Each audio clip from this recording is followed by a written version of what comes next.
அனைவருக்கும் இனிய வணக்கம். நான் உங்கள் மதுரை ராமகிருஷ்ணன் சார். இந்த வாழ்க்கையை முயற்சி கொண்டு, தன்னம்பிக்கை கொண்டு, நம் மீது நாம் வைத்திருக்கிற நம்பிக்கையை கொண்டு இந்த வாழ்க்கையை ஜெயித்து விட மாட்டோமா, தன்னம்பிக்கையால் இந்த உலகை ஆண்டு விட மாட்டோமா என்கிற ஒரு மாபெரும் முயற்சி தான் இந்த நிகழ்ச்சியினுடைய மாபெரும் நோக்கம்னே சொல்லலாம்.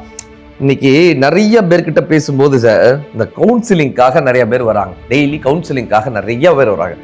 அதுல எப்படி சார் உங்கள் வாழ்க்கை போகுதுன்னா, ஏதோ போகுதுங்க. நிறைய பேர் சொல்லக்கூடிய சார், நான் எது நினச்சாலும் நடக்காது சார்.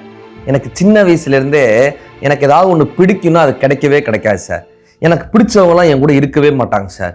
நான் தொட்டாலே அந்த வாழ்க்கை அந்த வேலை சரியாகவே இருக்காது சார். நான் ஒரு விஷயம் பண்ணாலே அது சரியான முறையில் முடியாது சார்.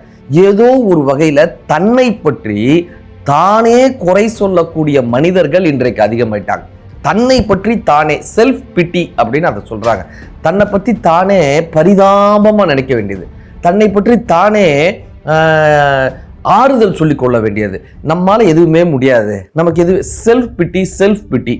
சார், புரூஸ்லி சொல்லுவாரு, உங்களை பற்றி விளையாட்டிற்கு கூட நீங்கள் தாழ்வாக பேசாதீர்கள். உங்கள் உடம்பை பற்றியோ மனதை பற்றியோ விளையாட்டுக்கு கூட சோர்வாக இருப்பது போல் சொல்லாதீர்கள். ஏன் தெரியுமா?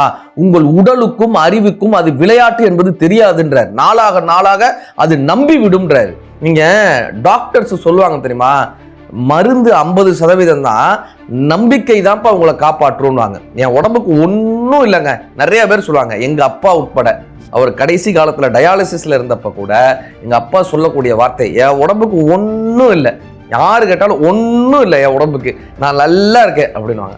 இந்த வார்த்தை இருக்குல்ல, அந்த கான்ஃபிடென்ட்டான வார்த்தை, அதுதான் நோயிலிருந்து பலரை காப்பாற்றுகிறது. நமக்கு சில பேர் என்ன தெரியுமா, சின்னதா ஒரு சுகர் வந்துருச்சுன்னா, அச்சோ எனக்கு சுகர் வந்துருச்சு, அச்சோ எனக்கு பிபி வந்துருச்சு, அச்சோ எனக்கு கொலஸ்ட்ரால் வந்துருச்சு, பதட்டப்பட்டு தான் ஒரு பேஷண்ட்ன்ற மனநிலையே சில பேர் நம்ம இந்த வாழ்க்கையிலே யாருக்குமே உதவியே இல்லையோன்னு நினைச்சு வாழ்வான் தெரியுமா. தன்னை பற்றி தானே மிக தாழ்வாக நினைத்து கொண்டிருப்பாங்க. நம்மளால எதுவுமே நடக்காது போல, நம்ம எதுக்குமே உதவாதவங்க போல. அதை பத்தி உடனே ஃபேஸ்புக்ல இன்ஸ்டாகிராம்லாம் தன்னை பற்றி பரிதாபமா கற்று எழுதுறது, நம்ம யாருக்குமே உபயோகம் இல்லைன்னு கற்று எழுதுறது. இட்ஸ் அ ஒண்டர்ஃபுல் லைஃப் அப்படின்னு ஒரு படம் இருக்கு sir. It's a wonderful life. நீங்க முடிஞ்ச அந்த படம் இந்த வாசகன் கண்டிப்பா பாருங்க. இட்ஸ் அ ஒண்டர்ஃபுல் லைஃப்னு ஒரு படம். ஒரு பாலத்துல ஒருத்தர் தற்கொலை பண்ணிக்க போவார். பாலத்துல தற்கொலை, ஒரு தேவதை அங்க வருவாங்க. தேவதை இப்படியே பார்ப்பாங்க, இந்த மனிதர்களுக்கு கிடைத்த வாழ்க்கை மாதிரி யாருக்குமே கிடைக்காது. எவ்வளவு அற்புதமான வாழ்க்கை, எவ்வளவு நேசத்துக்குரிய ஒரு வாழ்க்கை, எவ்வளவு அறிவு சார்ந்த வாழ்க்கை. மற்ற உயிரினங்களுக்கெல்லாம் இந்த வாழ்க்கை கிடைக்கவே இல்லை. இப்படி ஒரு வாழ்க்கை கிடைச்சு, அழகான குடும்பம் கிடைச்சு, இந்த மனித பயல்கள் ஏன்டா தற்கொலை பண்ணிக்கிறீங்கன்னு அந்த தேவதை போய் அவங்களை தடுப்பாங்க. அவனை போய் தடுப்பாங்க, ஏன்டா தற்கொலை பண்ணிக்கிறேன். அவர் சொல்லுவாரு, நான் இருக்கிறதுனால இந்த பூமியில யாருக்கும் எந்த பிரயோஜனமும் இல்லை. என்னை எங்க வீட்டுல திட்டிக்கிட்டே இருக்காங்க, எதுக்குமே பிரயோஜனம் இல்லைன்னு என் மனைவி திட்டிக்கிட்டே இருக்கா. எனக்கு நண்பர்கள் இருந்து எல்லார் பக்கமும் என்னால இந்த உலகத்துல யாருக்காவது பிரயோஜனம் இருக்கா, நான் இருந்து என்ன ஆக போகுது, என்னால யாருக்காவது பிரயோஜனம் இருக்கான்னு. அந்த படத்துல ஒரு பியூட்டிஃபுல்லான சீன் வரும் சார். என்ன தெரியுமா, அந்த தேவதை என்ன பண்ணுவாங்க, இவர் இந்த உலகத்துல பிறக்கவே இல்லைன்னா, இந்த மனிதன் இறக்க போனார்ல, இந்த மனிதன் பிறக்கவே இல்லைன்னா அவருடைய வாழ்க்கை எப்படி இருந்திருக்கும், அந்த குடும்பத்தினுடைய வாழ்க்கை, அந்த நண்பர்களுடைய வாழ்க்கை எப்படி இருந்திருக்கும்னு ஒரு காட்சி காமிப்பாங்க. இவர் இந்த பூமியில அவர் பிறக்கவே இல்லை. என்ன தெரியுமா இருக்கும், இவர் தம்பி இறந்து போவாங்க. இவர் தம்பி சின்ன வயதுல வெள்ளத்துல அடிச்சுட்டு போனப்ப, பனி வெள்ளத்துல அடிச்சுட்டு போனப்ப இவர் தான் காப்பாத்திருப்பார். இப்ப அவர் பிறக்கவே இல்லைல்ல, அந்த பையன் பனி வெள்ளத்துல அடிச்சுட்டு போயிடுவான். இப்ப அந்த பையன் இவருடைய தம்பி இறந்து போயிருப்பான். அதே போல இந்த தன்னால தான் மனைவி கஷ்டப்படுறான்னு இவர் சொல்றாருல்ல, இந்த மனைவியினுடைய நிலைமை என்ன தெரியுமா இருக்கும், வேற ஒருத்தர் திருமணம் பண்ணிருப்பாங்க. அந்த திருமணம் பண்ணவன் ஏமாத்திட்டு போயிடுவான். இவங்க ரோட்ல பிச்சை எடுக்கக்கூடிய நிலைக்கு அந்த குடும்பம் தள்ளப்பட்டிருக்கும். ஒரு அதிர்ச்சியாய் பார்ப்பாரு, தன்னுடைய ஆசை மனைவி ரோட்ல பிச்சை எடுக்கக்கூடிய காட்சியை பார்ப்பார். தான் இல்லை என்றால் அந்த மனைவி பிச்சை எடுத்து கொண்டிருக்கக்கூடிய காட்சியை பார்ப்பார். இந்த நண்பர்கள்ல பல நண்பர்களுக்கு இவருடைய வார்த்தை தான் அவர்களுடைய வாழ்க்கையை மாற்றிருக்கும். பல பேர் வழி தவறி போகும்போது இவர் தான் சொல்லி அந்த நண்பர்களை மாத்திருப்பாரு. இப்ப இவர் இல்லாத காரணத்தினால பல பேர் கெட்ட பழக்கங்களுக்கு அடிமையாகி தங்களுடைய வாழ்க்கையவே பல பேர் தொலைச்சிருப்பாங்க. இப்படி இவர் இருக்கிற காரணத்தினாலதான் இந்த உலகத்துல பல பேர் நல்லதாக மாறியிருப்பாங்க. இவருக்கே ஆச்சரியமா இருக்கும், என்னால இத்தனை பேர் நல்லா இருக்காங்களா, நான் இல்லைன்னா என் தம்பி இருந்திருக்க மாட்டானே, நான் இல்லைன்னா என் மனைவி இருந்திருக்க மாட்டாங்களே, நான் இல்லைன்னா இந்த நண்பர்கள்லாம் வழி இருக்காங்களே, என்னால இத்தனை பேர் பலன் அடைஞ்சிருக்காங்களா. இப்ப அந்த தேவதை சொன்னாங்களா, இந்த உலகத்தில் ஒரு சிறு துரும்புக்கு கூட எதற்காக படைக்கப்பட்டோம் என்கிற விதி இருக்கிறது, எதற்காக அந்த துரும்பு படைக்கப்பட்டோம் என்கிற பலன் இருக்கிறது. எதுவுமே காரணம் இல்லாமல் இந்த உலகத்தில் படைக்கப்படவில்லை, நீ பிறந்ததற்கும் ஒரு காரணம் இருக்கிறதுன்னு சொல்லி அனுப்பி விடுறாங்க. அவர் அந்த கிறிஸ்மஸ் நாள் அன்றைக்கு வீட்டுக்குள்ள வராரு.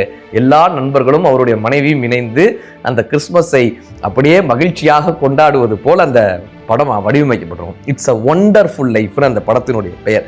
என்னத்தின் அர்த்தம், நம்ம இந்த உலகத்துல யாருக்கும் பிரயோஜனம் இல்லைன்னு நினைக்கிறோம், நமக்கே பிரயோஜனம் இல்லைன்னு நினைக்கிறோம்ல. செல்ஃப் பிட்டியிலிருந்து வெளிவாருங்க.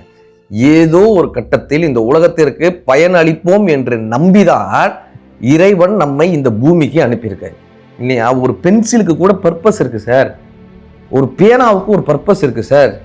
இவ்வளோ பெரிய மனுஷனா பிறந்த நமக்கு ஒரு பர்பஸ் இருக்கத்தானே செய்யும். அப்போ இந்த வாழ்க்கையிலேருந்து நம்மளை யாருப்பா காப்பாற்றுவார்னா நாம தான் நம்மளை காப்பாற்றிக்க முடியும். The only person who can save you from this life is yourself, your next version அப்படின்னு சாக்ரட்டிஸ். நெக்ஸ்ட் வெர்ஷன், அடுத்த வெர்ஷன், நம்மளுடைய அடுத்த வெர்ஷன் தான் நம்மளை காப்பாற்ற முடியும். ஒரு பக்குவப்பட்ட நிலை தான் நம்மை காப்பாற்ற முடியும். பூக்கள், ஒரு செடி பூக்களால் தன்னை அலங்கரித்துக் கொள்கிறது, ஒரு வானம் நட்சத்திரத்தால் தன்னை அலங்கரித்துக் கொள்கிறது, பால் தனது சொந்த ஆடையை தானே தயாரிக்கிறது. நாம் நமக்காக என்ன தயாரித்தோம் என்கிற ஒரு கேள்வி வருது இல்ல, நமக்காக என்ன தயாரித்தோம் சார். யார் நம்மளை பற்றி என்ன சொன்னாலுமே நமக்கு நம்ம மேல நம்பிக்கை இருந்துச்சுன்னா ஜெயிச்சிருவோம் சார்.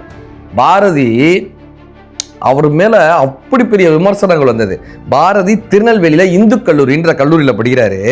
அதுல அவருடைய சீனியர் காந்திமதிநாதர்னு, அவருடைய சீனியர், பாரதியாருடைய சீனியர் காந்திமதிநாதர்னு. என்ன தெரியுமா விஷயம், இந்த காந்திமதிநாதருக்கு பாரதியார் மேல ஒரு கோபம். அது என்ன, சாதாரண சின்ன சுப்பிரமணியன்ற பையனுக்கு பாரதி பட்டம் கொடுக்குறாங்க, பாரதி பட்டம் கொடுக்குற அளவுக்கு ஒரு பெரியாலோ அப்படின்னு ரெண்டு பேருக்குள்ள வருது. இந்த காந்திமதிநாதருக்கு எப்படியாவது பாரதியாரை மட்டப்படுத்தணும்னு நினைக்கிறார், பாரதியாரை எல்லார் முன்னாடியும் அவமானப்படுத்தணும்னு நினைக்கிறார், பாரதியாருக்கு கவிதை தெரியாதுன்னு எல்லார் முன்னாடியும் நிரூபிக்கணும்னு நினைக்கிறார். என்ன தெரியுமா பண்ணாரு, எல்லார் முன்னாடியும் பாரதியார் அழைக்கிறார், ஒரு ஈற்றடி கொடுக்குற, ஈற்றடினா இந்த பாடலுடைய கடைசி அடி, ஒரு ஈற்றடி கொடுக்குற, அந்த ஈற்றடியை வச்சு நீ ஒரு பாட்டு பாடணுன்றார். பாரதியார் சரின்றாங்க. என்ன தெரியுமா ஈற்றடி கொடுத்தாரு, பாரதி சின்ன பயல் அப்படின்னு ஒரு ஈற்றடி கொடுக்குறாரு. எல்லாரும் அப்படியே ஆச்சரியத்தோட பார்க்குறாங்க, பாரதியார் என்னப்பா இதை சொல்ல போறாரு. பாரதியாருடைய பாட்டு என்ன தெரியுமா, ஆண்டில் இளையவன் என்றோ அகந்தையினால் ஈண்டிங்கு இகழ்ந்தென்னை ஏளனம் செய் மாண்டற்ற காரிரல் போல் உள்ளத்தான் காந்திமதி நாதனை பார் அதி சின்ன பயல் அப்படின்னாரு. காந்திமதி நாதனை பார் அதி சின்ன பயல், அவரையே சின்ன பயல்ன்றார். யார் இவரை அவமானப்படுத்த வேண்டும் என்று நினைத்தாரோ அந்த காந்திமதி நாதனை பார் அதி சின்ன பயல்னு அந்த பாட்டை முடிப்பார்.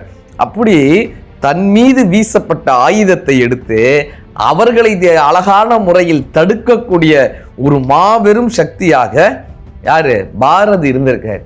அப்படி நம்ம மீது எந்த விமர்சனம் வைக்கிறார்களோ அதை எடுத்து அவர்களையே தடுக்கக்கூடியவர்கள் ஜெயிச்சிடறாங்க வாழ்க்கையில. ஒரு மலைவாசி, அவர் பேங்க்ல லோன் வாங்க போனார். அவங்க கேட்டாங்க, உங்களுக்கு லோன் கொடுக்கறதுக்கு என்னங்க, உங்ககிட்ட என்னங்க டாக்குமெண்ட் இருக்கு, என்னப்பா இருக்கு? அவர் சொன்னா, எனக்கு ஒரு 4 எரும மாடு இருக்குங்க. எரும மாட்டை அடகு வச்சுட்டுலாம் லோன் கொடுக்க முடியாதுப்பா, ஒரு இடம் இருக்குங்க. அப்படியா, சரி, இடத்தோட டாக்குமெண்ட்டை கொண்டா உனக்கு லோன் கொடுக்குறோம், கடன் கொடுக்குறோன்ட்டாங்க. சார் நீங்கள் நம்பவே மாட்டீங்க சார், 3 மாசத்துல கடன் அடைச்சிட்டாரு சார். வியாபாரம் பண்ணாரு, கடன் அடைச்சிட்டாரு. மேனேஜருக்கே ஆச்சரியம், என்னப்பா வியாபாரம் பண்ணான்? இந்த மலையில் கிடைக்கிற தேனு, தெனை, அப்புறம் அந்த கிராம்பு, ஏலக்காய், பட்டை, லவங்கம் இதெல்லாம் ஒரு கடையாக வச்சேங்க, பயங்கரமான லாபம், கடலை பயங்கரமான லாபம், கடனை அடைச்சிட்டேங்க. அவங்க கேட்டார், அந்த காசுலாம் என்ன பண்ணுறீங்க? பேங்க்கார் கேட்டார், காசுலாம் என்ன பண்ணுறீங்க? அதெல்லாம் ஒரு குடுவையில போட்டு எங்கள் குடிசையிலே பத்திரமா, காசெல்லாம் குடிசையில் பத்திரமா. இந்த பேங்க்கர் சொன்னார், குடிசையில் காசு வைக்கக்கூடாது, குடிசையிலாம் காசு வைக்கக்கூடாது, நீங்கள் பேங்க்கு கிட்ட கொடுங்க, நாங்கள் வாங்கிக்கிறோம், நாங்கள் வாங்கிட்டு உங்களுக்கு வட்டி கொடுக்குறோம். இப்போ இவர் கேட்டார், உங்ககிட்ட அடகு வைக்கிறதுக்கு என்ன இருக்குது? என்கிட்ட எருமை மாடு இருக்குன்னு கேட்டீங்கல்ல, இப்போ பேங்க்கில் என்ன இருக்குது, அடகு வைக்கிறதுக்கு என்ன இருக்குது, அதை கூட அப்படின்னாரு. ஏன்னா நீ என்னை வரும்போது தாழ்த்தி பார்த்தே இல்லை, இப்போ உங்ககிட்ட என்ன இருக்குது அப்படின்னாரா. இது ஒரு நகைச்சுவைக்காக சொன்னாலும் கூட நம்மை தாழ்த்தி பார்த்தவர்கள் மத்தியில், நம்மை அவமானப்படுத்துபவர்கள் மத்தியிலும் யார் ஒருவரால் எழுந்து நிற்க முடிகிறதோ, யார் ஒருவரால் நிமிர்ந்து நிற்க முடிகிறதோ அவர்களால் தான் வாழ்க்கையை புரிந்து கொள்ள முடியும். நாமே நம்மை பற்றி சோர்வாக நினைக்காமல், நாமே நம்மை பற்றி குறைவாக நினைக்காமல், எந்த ஒரு பொழுதிலும் நான் ஜெயித்து விடுவேன் என்கிற ஒரு நம்பிக்கையோடும் முயற்சியோடும் பயிற்சியோடும் இருந்தால் இந்த நாள் மட்டுமல்ல, எல்லா நாளும் இனிய நாள் தான். நன்றி.